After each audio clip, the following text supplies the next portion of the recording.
골로새서 3장 15절 그리스도의 평강이 너희 마음을 주장하게 하라.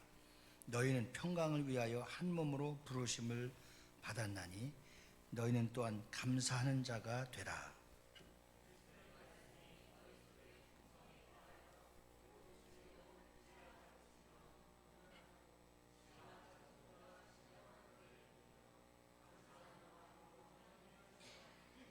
같이요. 또 무엇을 하든지 말에나 이래나 다 주 예수의 이름으로 하고. 아멘. 오늘 본문 말씀을 통해서 감사인데 감사의 대합창이라고 하는 제목을 갖고 함께 은혜를 나누고자 합니다. 저희 교회가 11월 마지막 주일에 추수감사들을 드리는 이유는 제가 미국에 처음 갔을 때 추수감사절 주간에 갔던 적이 있었습니다. 우리 한국은 11월 셋째 주에 드리고 기독교 한국 장로회는 추석 때 드리고 또 이것이 성경적으로 딱 정해져 있지는 않지만 우리는 11월 마지막 주에 드리는 이유는 제가 미국에 가서 한 주간 그때가 휴가입니다. 휴가를 즐기면서 하나님의 은혜를 감사하고 아주 풍성하게 미국의 온 거리들마다 하나님의 감사 축제를 하는 모습을 보고 감동을 받았기 때문입니다. 오늘 우리는 신앙생활하면서 진정한 감사가 무엇이며 또 감사를 어떻게 해야 되며 또 그 감사를 통해서 하나님 앞에 얻어지고 있는 하나님의 은혜가 무엇이며 또 우리는 그 감사를 통한 또 하나님의 축복이 우리에게 주시는 영적 교훈이 무엇인가를 함께 나누면서 어떻게 무엇을 감사해서 우리의 인생에 가장 귀중한 하나님의 은혜와 사랑과 축복을 감사할 수 있는지 그 척도와 측량 못할 하나님의 은혜를 함께 나누면서 우리 평생에 입만 열면 눈을 뜨면 감사하며 감사의 깊이와 감사의 수준이 높아짐으로써 축복의 통로가 하나님 앞에서 마음껏 누려줄 수 있는 은혜가 있기를 예수님으로 축원합니다. 오늘 골로새서 3장 15절 말씀을 통해서 무엇을 감사하여야 하는 겁니다. 오늘 그리스도의 평강이 너희 마음을 주장하게 하라. 우리의 마음을 주장하게 되면 하나님 주인 되셔서 우리의 표현과 우리의 생각과 우리의 말 언행 심사가 다 그리스도의 마음과 생각으로 지배를 받고 초기에 말씀드렸던 것처럼 우리의 입술만 열고 자나 깨나 어떤 상황 속에서도 그리스도의 마음의 생각을 지배받은 자들은 감사할 수 있어야 되는 겁니다. 먼저 그리스도의 평강을 위하여 한 몸으로 부르심을 얻었음을 감사하는 것이며 또 더 큰 의미로 보면은 가장 감사해야 될 첫 번째 관문이 구원의 은혜에 감사할 수 있는 자가 되기를 주님의 이름으로 축원합니다. 데살로니가 후서 2장 13절 말씀을 보면 하나님께 감사하는 것은 하나님이 처음부터 너희를 택하사 성령에 거룩하게 하심과 진리를 믿음으로 구원을 얻게 하려 하심이니. 특히 그리스도의 평강이 우리의 마음과 생각을 주장하게 하였습니다. 주장한다는 말씀은 그리스도의 평강이 나를 주장하여서 다스리게 하라는 뜻입니다. 그리스도의 평강이, 그리스도의 은혜가, 그리스도의 말씀이, 그리스도의 능력이 내 영혼을 다스림을 받을 수 있는 것이 은혜인 것입니다. 그러나 우리는 사단에게 빼앗겨서 마음도 빼앗겼고 생각도 빼앗겼고 생활도 빼앗겼고 다 빼앗겨서 마치 종교 생활을 하듯이 이것이 주일날 교회 나오지 않으면 불안하고 교회 나오지 않으면 안 된다고 하는 한 의식에 사로잡혀서 주님 앞에 나와 있다고 한다면 아직도 몸은 여기에 나와 있지만 어둠의 영에 사로잡히고 그 마음을 다 빼앗긴 것입니다. 그런 자들에게는 우리가 정확한 표현을 할 수 없지만 구원받았다라고 하기가 참 어려운 것입니다. 그렇다면 그리스도의 평강이라는 것은 무엇이냐? 먼저 평강이라는 것은 나의 마음에 하나님의 나라가 이루어졌음을 고백해야 되는 겁니다. 여러분들에게 집이 어디입니까 하면 삼산동, 미래타운 이렇게 얘기할 수 있잖아요. 양천구, 신월동 이렇게 말할 수 있잖아요. 금천구, 독산동 이렇게 말할 수 있잖아요. 각자 자신의 집을 말할 수 있듯이 그리스도의 마음의 평강에 지배받았다고 한다면 나는 아버지 집에 거하고 아버지 집에서 사는 하나님의 자녀라고 하는 정확한 입장과 고백이 입으로 시인되어야만이 하나님의 자녀요 마음의 평강이 성령으로 다스림받는 그리스도인이 될 줄로 믿습니다. 그런데 이 구원받은 자의 열매는 성령을 통해서 얻어진다는 사실을 꼭 기억하시기를 주의 이름으로 축원합니다. 갈라디아서 5장 22절 23절의 말씀에 보면 성령의 열매는 분명히 나타나고 있습니다. 성령의 열매가 있습니다. 성령의 열매는 바로 이제 사랑과 희락과 화평과 오래 참음과 자비와 양선과 충성과 그리고 온유와 절제니 이 같은 것을 금지할 법이 없느니라.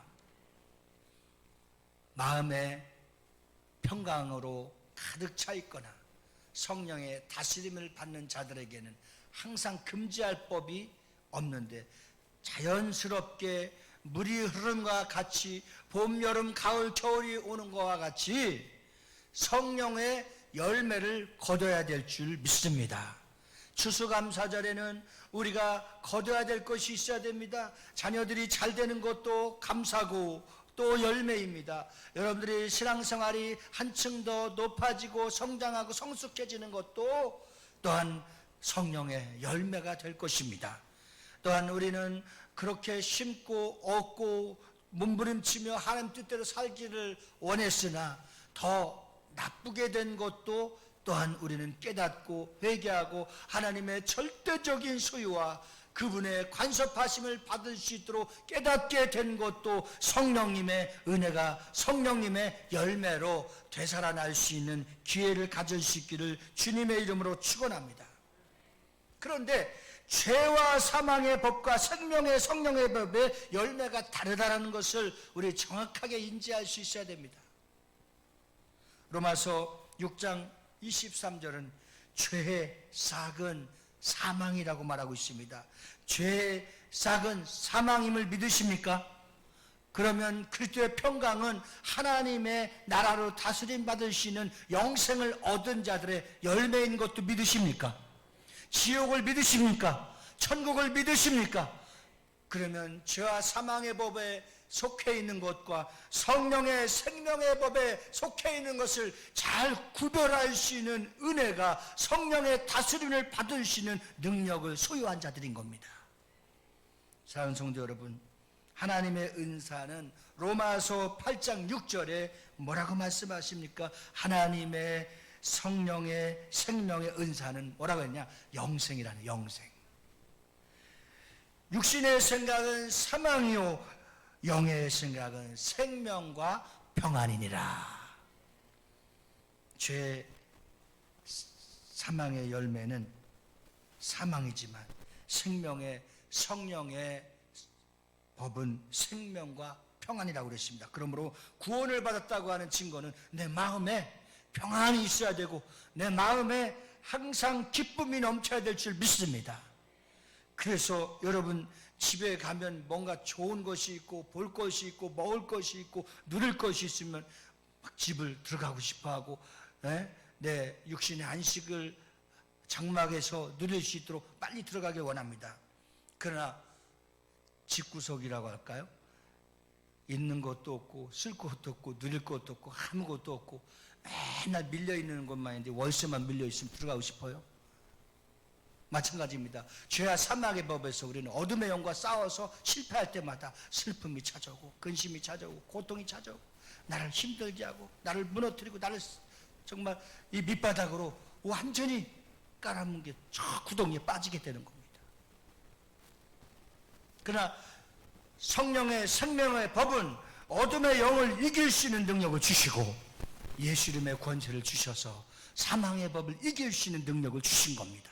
성령의 열매가 끊임없이 열릴 수 있도록 금지할 법이 없다고 했으니 우리는 그 나무에 붙어 있기만 하면, 그 나무에서 자라기만 하면 그 나무에서 열매를 맺게 될 줄로 믿습니다. 그래서 주 안에 있는 자들은 항상 평안과 기쁨과 생명이 충만하게 되는 줄 믿으시기 바랍니다. 반면에 헬라의 원어를 보면은 이 예수의 한 몸에서 부르심을 받았다는 것은 골로새서 3장 15절에 보면 너희도 화평에 이르도록 한 몸 안에서 부르심을 받았으니 감사하는 자가 되라. 이 원문의 뜻이 오히려 더 깊이가 있습니다. 예수님을 한 몸이라고 표현하는 것은 우리의 구원의 주제가 절대적으로 오직 예수님 한 분으로만 만족할 수 있고 살아갈 수 있다고 하는 사실을 분명히 우리에게 말씀해 주시면서 에베소 2장 1절로 5절에 보면은 허물과 죄로 죽었던 우리를, 허물로 죽은 우리를 예수 안에서 살려주셨다고 하는 겁니다. 그래서 이것을 뭐라고 하냐? 은혜로 구원을 받았다는 겁니다. 우리가 어떻게 은혜를 받았습니까? 값없이 은혜로 구원을 받은 겁니다. 믿으십니까? 정말 믿으십니까? 은혜로 구원받으신 분은 아멘 하십시다. 은혜로 구원받은 사람은 아멘 합시다. 주 안에서 평안과 기쁨이 넘치도록 성령 안에서 죄와 사망의 법을 이길 수 있는 능력이 예수 안에 있음을 공포하면 아멘 하십시다. 할렐루야. 에베소 2장 8절 말씀은 우리가 정말 잘 기억하며 하나님의 은혜를 되새김할 수 있어야 됩니다. 너희가 그 은혜를 인하여 믿음으로 말미암아 구원을 얻었나니 이것이 너희에게서 난 것이 아니요 하나님의 선물이라. 구원 어떻게 받았습니까? 우리가 선물로 받았어요. 솔직히 여러분이 가장 감동스럽고 또 마음이 기쁘고 행복한 것이 무엇입니까? 선물입니다. 선물. 네. 이게 얼마나 좋은 말씀입니까? 은혜로 구원을 받았다고. 믿음으로 구원은 하나님의 선물인데 구원은 누구 것이야? 내 것인 겁니다. 선물을 내가 받았으면 그 선물이 누구의 것입니까? 그렇죠. 내 것인 겁니다. 이미 구원을 얻었고 이미 구원을 받았고 이 천국을 누릴 수 있도록 우리에게 천국이 여기 있다 저기 있다 돌아다니거나 딴집 움직여 다니는 것이 아니라 천국은 어디냐? 내 마음속에 있는 겁니다. 내 마음속에 약속과 확신을 받고 가는 천국이 이 고난과 역경과 이 광야 같은 세상을 다 통과한 후에 아버지 집에 가는 것인데 그 아버지 집은 갈 수 있도록 우리에게 선물로 주신 것은 단 한 가지 재료를 주었다고 한다면 믿음을 주신 겁니다. 믿음으로 가는 나라 하나님 나라입니다.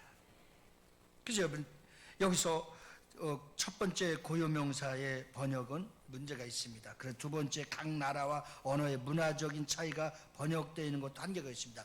자, 오늘 에베소 2장 8절 말씀의 원서로 보면 좀 더 명확하게 나타나고 있습니다. 한글 번역의 성경으로 보면 과정이 없다 그리고 추상적이다는 뜻도 참 많이 섞여져 있는데 자 원문의 에베소 2장 8절 말씀에 보면 너희가 그 은혜를 인하여 믿음으로 말미암아 꼭 여기에서 단서가 됐죠. 뭐라고? 믿음으로 말미암아. 네. 구원을 얻어난 이것이 너희에게서 난 것이 아니라 이것은 절대적인 누구의 것이다? 하나님의 것이다. 네. 이거 창조주 하나님의 성부 하나님 아버지의 계획이 딱 들어져 있어요. 자 그러면 누구로 인하여 우리가 이 선물을 받았느냐? 예수 그리스도. 자 예수 그리스도로부터 받은 선물이 왜 귀한 것이냐? 택함을 받은 자들을 위해서, 민족을 위해서, 열방을 위해서, 우리 개인을 위해서 그분은 독특한 십자가에 피 흘려 죽으셔야만은 희생이 있었기 때문에 그 선물은 값진 선물인 겁니다. 할렐루야. 우리가 선물을 할 때 마음의 포장도 하고 정말 이분한테 내 정성과 마음을 다하여 드려야 될 선물이 드려야 되는데 어떤 선물을 줄까? 참 선물 줄 때 우리 참 고민하죠. 가치를 생각하고 이것을 받았을 때 혹시 너무 좀 약하다 뭐 여러 가지 이런 생각도 할 수가 있고, 그러니까 참 선물을 하는 사람 고민이 있는 거예요. 다 타락해서 심판받아야 마땅할 영혼들을 위해서 짐승의 피도 염소의 피도 소나 양의 피도 안 되는데 이것을 완벽하게 단번에 해결할 수 있는 방법이 있는데 그것은 하나님 아버지께서 구원시키기로 한 작정한 영혼들을 어떻게 살려낼까? 말씀이 육신이 되어 이 땅에 십자가를 져야만 했던 겁니다.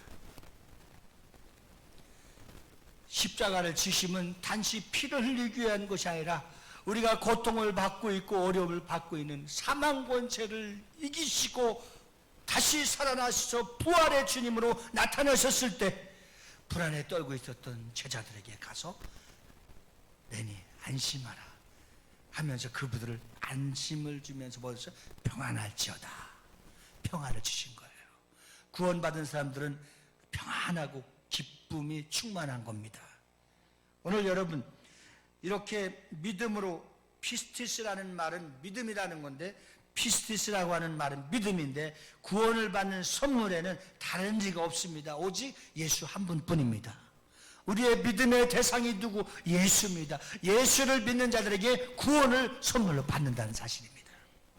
예수 그리스도와 또 하나 되는 것, 하나는 죽고 희생, 그것이 믿음입니다. 믿음의 정의는 예수 그리스도와 나와 함께 하는 것인데 나 옛사람 성도여는 십자가에 못 박혀 살아나셔서 부활하신 주님과 내 죄는 다, 내 옛사람은 다 이제 죽고 버리고 그리스도 예수 부활하신 주님과 함께 다시 새 사람의 새로운 피조물의 성전으로 살아났을 때 구원의 역사가 일어나는 겁니다. 여기 말미암아 헬라어로 디아라는 말인데 통과하다, 즉 모든 구원을 얻기 위해서는 뭐가 필요하다? 과정이 필요하다. 그 과정에는 우리 죄와 사망의 법에서 생명의 법으로 해결할 수 있는 유일한 방법은 십자가를 통과해야 되는 겁니다. 그리고 이제 구원받았다고 하는 증표와 확신과 선물을 받은 자들은 이 선물을 확인할 때까지, 아버지 집에 들어갈 때까지, 완벽한 천국 맨션에 들어갈 때까지 우리는 또한 믿음으로 싸워야 되는데 이거 역시 싸워서 이길 수 있도록 구원에 전능하신 이름 예수 이름을 주신 겁니다. 할렐루야. 이 예수 이름을 부르는 자들, 예수 앞에 나오는 자들, 예수 이름 앞에 무릎 꿇는 자들, 예수 이름을 소유하고 그 아들의 권세를 소유한 자들에게는 이 세상을 이길 수 있는, 코로나를 이길 수 있는 능력을 주신 줄 믿으시기 바랍니다. 할렐루야. 우리 주님은, 저와 여러분들이 믿는 주님은 어떤 주님이십니까? 참 좋으신 주님이십니다. 여러분, 예수님은 어떤 예수님이십니까? 참 좋은 예수님이십니다. 그래서 우리는 끝까지 승리할 수 있도록 우리에게 성령을 받고 성령을 받되 충만하게 받으라는 겁니다. 그래서 구원, 헬라어로 소스라는 구원이라는 단어는 바로 우리 예수 그리스도의 삶의 과정을 통해서 가면 내가 옛사람에서 새사람으로 변화된다는, 그래서 새로운 피조물인 겁니다. 아직도 옛사람이 남아있고 옛사람의 모습으로 살아간다면 그는 진정 그리스도인이라고 할 수가 없는 것입니다. 얻었나니, 헬라어로 에이미, 이 구원을 얻었나니, 나의 몸은 변화된 몸을 말하고 있습니다. 그래서 믿음으로 주님과 하나 말미암아 모든 과정에서 통과된 자, 그래서 변화된 몸이 되었다는 것은 그 선물을 어디로 받았다? 어떻게 받았다? 은혜로 받았다는 거예요. 어떻게 받았다? 믿음으로 받았다는 거예요. 그 과정을 통과한 자들에게 이렇게 하나님의 은혜의 선물을 받은 것입니다. 할렐루야. 이 하나님의 선물은 헬라어로 도른이란 말인데 명사가 주격, 이것은 선물, 희생, 제물. 이 선물을 본인만 가지고 있지 말고 중보자, 중성이라고 하죠. 중보자로서 선물을 나누어 주라. 그래서 희생 제물이 되어라. 전도하기 위해서는, 하나님의 사람을 얻기 위해서는 뭐가 필요합니까? 희생이 필요합니다. 희생. 그것이 뭡니까? 은혜입니다. 은혜는 어떤 것이냐? 갚아야 되는 겁니다. 은혜를 갚는다는 것은 내가 하나님의 말씀을 믿고 따름으로 나의 육신의 생각을 죽이고 버리는 모든 과정을 거쳐서 영의 생각으로 바뀌어 하나님의 온전하신 형상을 입은 자로서 하나님의 선물 자체가 되어 나만 가지고 누리는 것이 아니라 모든 것을 뛰어넘어 전하는 자, 나누는 자, 또 복된 것을 흘러보내는 자로 그 은혜를 갚아갈 때에 하나님이 더 큰 것을 주시는 역사를 준비해 놓으신 겁니다. 여호와의 하나님께서 우리 교회를 통해서 세계 선교를 원하시고 계획하시는 대로, 바라고 원하는 대로 흘러보내면 하나님은 그 일을 감당할 수 있도록, 더 큰 일을 하실 수 있도록 우리 교회가 멀지 않아서 온전한 헌당 예배를 드릴 수 있도록 하나님이 채워주실 줄 믿습니다.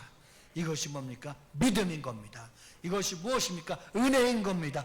이것이 무엇입니까? 받은 선물을, 은혜를 갚아가는 자들에게 더 크게 역사하시고 준비해 놓으신 하나님의 놀라운 섭리를 깨달을 수 있기를 예수님으로 축원합니다. 그러면 우리는 그 은혜를 갚고 그 감사의 표현을 언제 할 수 있느냐? 넉넉할 때, 풍성할 때, 다 잘 될 때 하는 것이 아닙니다.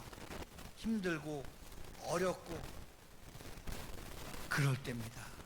우리 대한민국이 경제적인 선진국가의 문턱에 들어가서 이만한 문화와 전 세계적인 정치, 외교, 문화, 스포츠 어떤 것을 가도 한국이 뒤지지 않고 떨어지지 않는 것은 바로 하나님께서 IMF를 잘 통과할 수 있는 은혜가 있었습니다.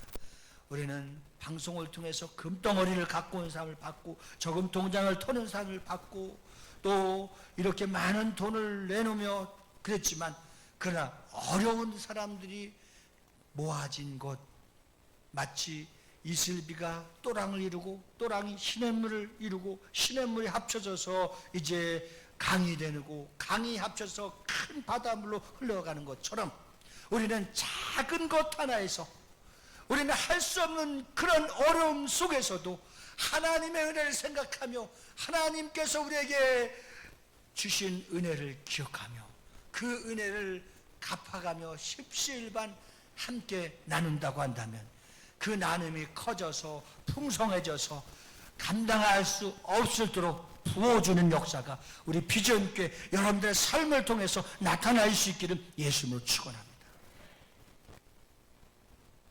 할렐루야.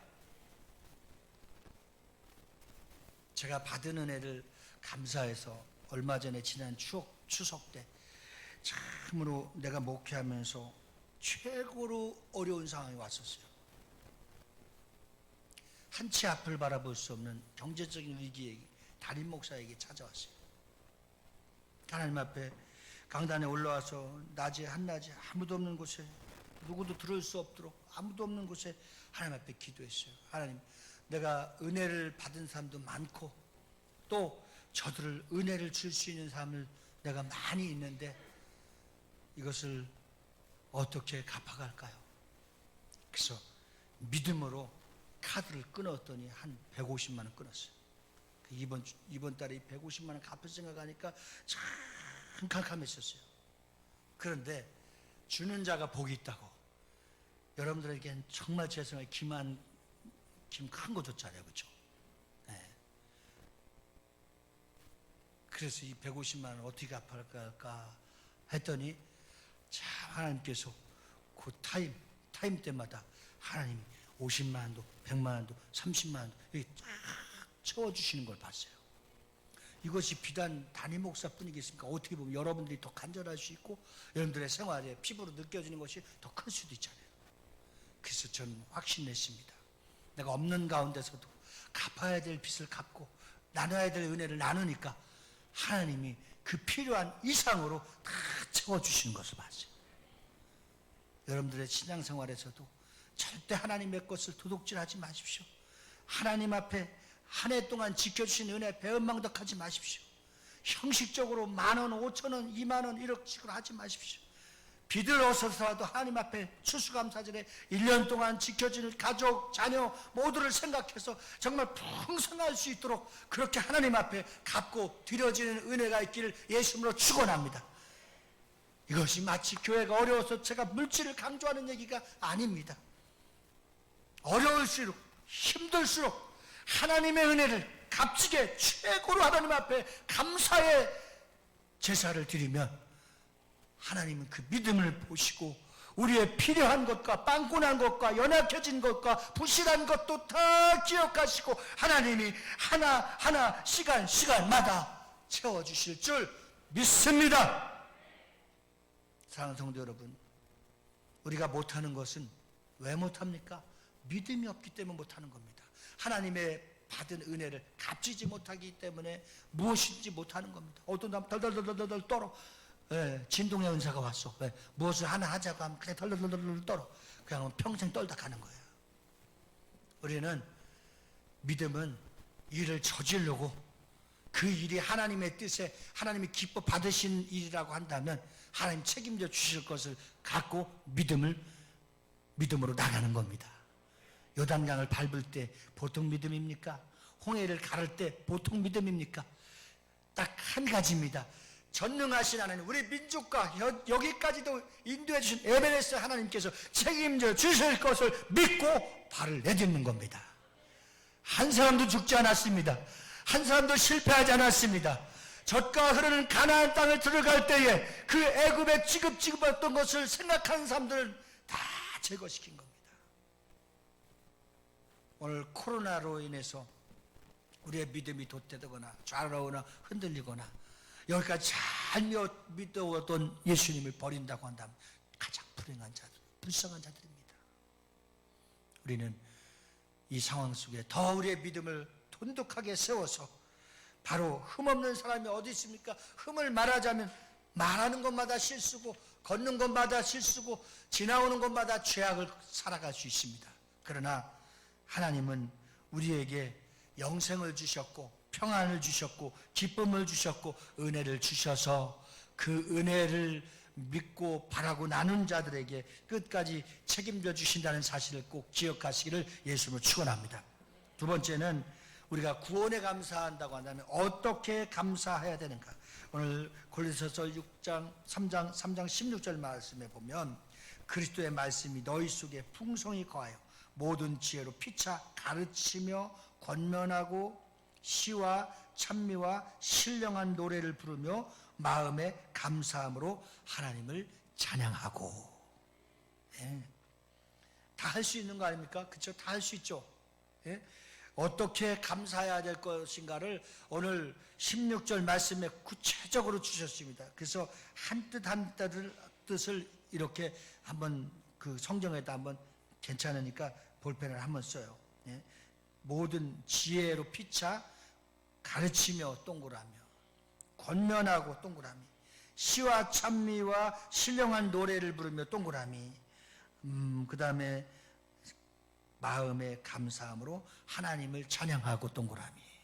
자, 구체적으로 우리가 어떻게 해야 될 것인가를 성경은 가르쳐 주셨습니다. 가르쳐 주신 대로 그대로 순종하면 그것이 은혜요 복이 되는 것입니다. 그러면 구원을 주신 하나님을 찬양하라고 하니 이는 삶의 예배인 영적 예배를 드리라는 것입니다. 로마서 12장 1절에 보면 몸을 하나님이 기뻐하시는 거룩한 산 제사로 드리라. 이는 너희의 드릴, 따라서 합시다, 영적 예배.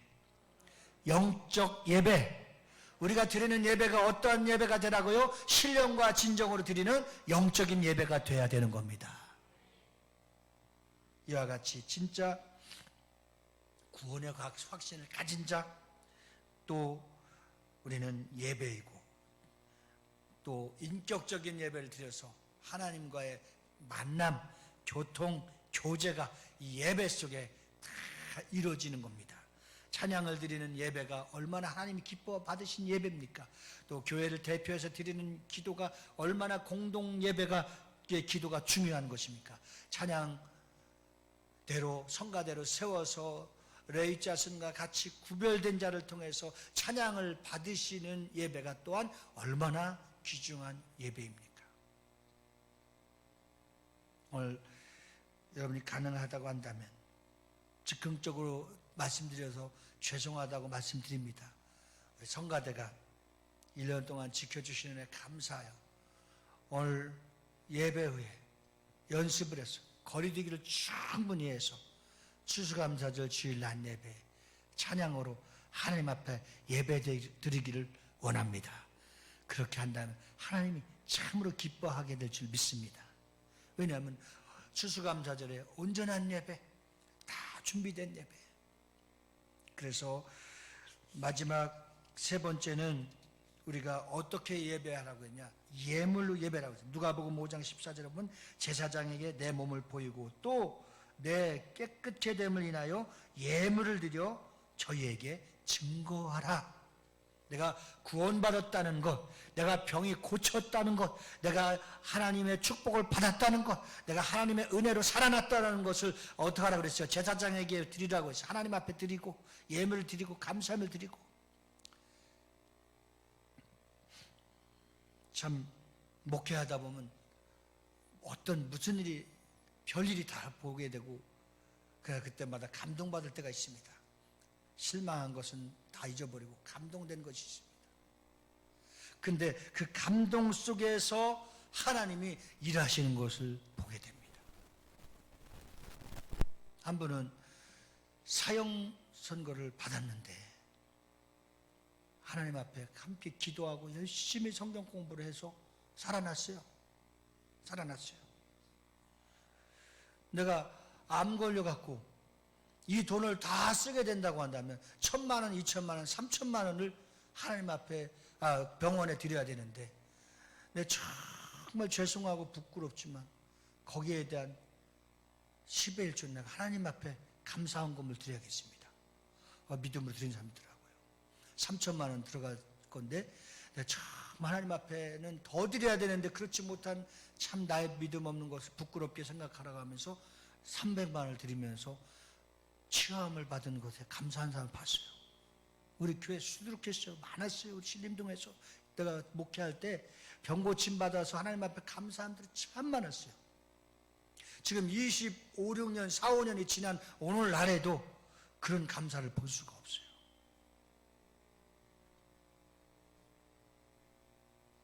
결정적인 결정체를 말씀드린다면 그렇게 한 사람들 다 살아나고 지금도 열심히 하나님의 은혜를 누리고 삽니다. 중요한 증표는 이겁니다. 하나님의 은혜를 정말 너무 값없이 가볍게 사는 사람들은 인생도 가볍게 살고 그렇게 사는 겁니다.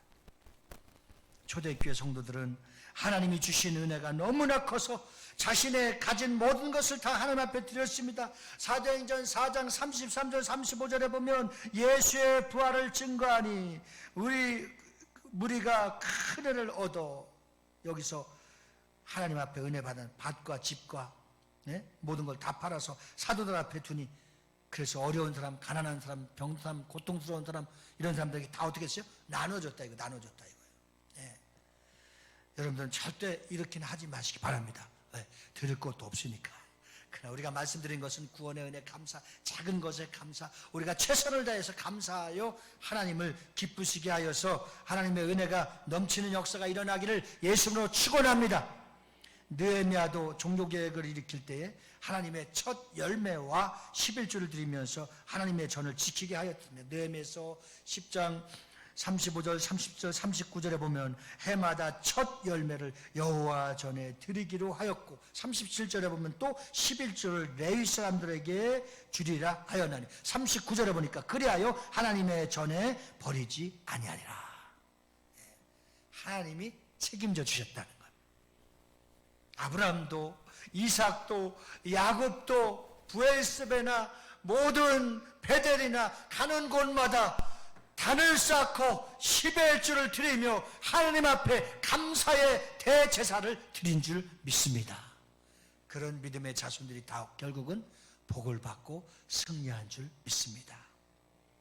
이에 가장 가난한 마게도냐 교회는 여러분 고린도후서 8장 2절 3절에 더 풍성하게 하나님께 드렸다고 합니다. 그 많은 교회들 중에서 마게도냐 교회는 가난한 교회였습니다. 가난한 교회였으나 더 풍성하게 다른 있는 교회들보다 더 드리는 믿음을 보인 겁니다. 그래서 고린도후서 8장 2절 3절에 보면 환난의 많은 시련 가운데서 넘치는 기쁨과 극한 가난이 풍성한 연부를 넘치도록 하게 하였느니라. 3절에 보면 내가 증거하느니 저희가 힘대로 할 뿐 아니라 힘에 지나도록 자원하여. 참 이렇게 성경에 기록된 것을 표현한다면 얼마나 가난하고 힘들지만 자기 힘에 지나도록 자원해서 감사하고 마게도냐 교회에 새 힘을 불어넣는데 전심을 다해서 마음과 힘을 쏟았다는 겁니다. 우리는 성경에서 이것을 어떻게 추수감사절을 구별하기가 참 어렵습니다.